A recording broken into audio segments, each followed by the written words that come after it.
এগুলোকে একটু আম পানার জন্য আমের কাঠ বার করে সংরক্ষণ করে রাখবো, যখন খুশি আম পানা করে খাওয়া যাবে। এখানে কিছুটা চিনি গুঁড়ো করে নিয়েছি। এবারে এই আমগুলোকে মিক্সির মধ্যে দিয়ে একটু পেস্ট করে নেব। অনেকটাই আম নিয়েছি, একবারও হবে না, দুবার ধরে পেস্ট করে নেব। সুন্দর করে পেস্ট করে নিয়ে চলে এসেছি। এবার ছেঁকে নেব। আমগুলোকে জল ছাড়াই পেস্ট করে নিয়েছি, ওই জন্য খুব গাঢ়, ওই জন্য ছাঁকনিতে চামচের সাহায্যে এভাবে ছেঁকে নিতে হচ্ছে। কত সুন্দর আমের কাঠ বেরিয়ে গেছে।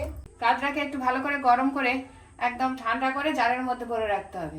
গুঁড়ো করা চিনি দিয়ে দেবো, সাদা লবণ, বিট লবণ, গোলমরিচ গুঁড়ো, সব কিছুকে একসঙ্গে মিশিয়ে গরম করে রাখবো। এরকম করে 15 মিনিট মতো একটু জাল দিয়ে নেব। সব শেষে এবার ভেজে গুঁড়ো করে রাখা জিরে দিয়ে দেব। ভালো করে মিশিয়ে নেব। আম পানার জন্য আমের কাঠ একদম রেডি করা রইল। যখনই প্রয়োজন হবে আম পানার শরবত বানিয়ে সবাইকে দিতে পারবো।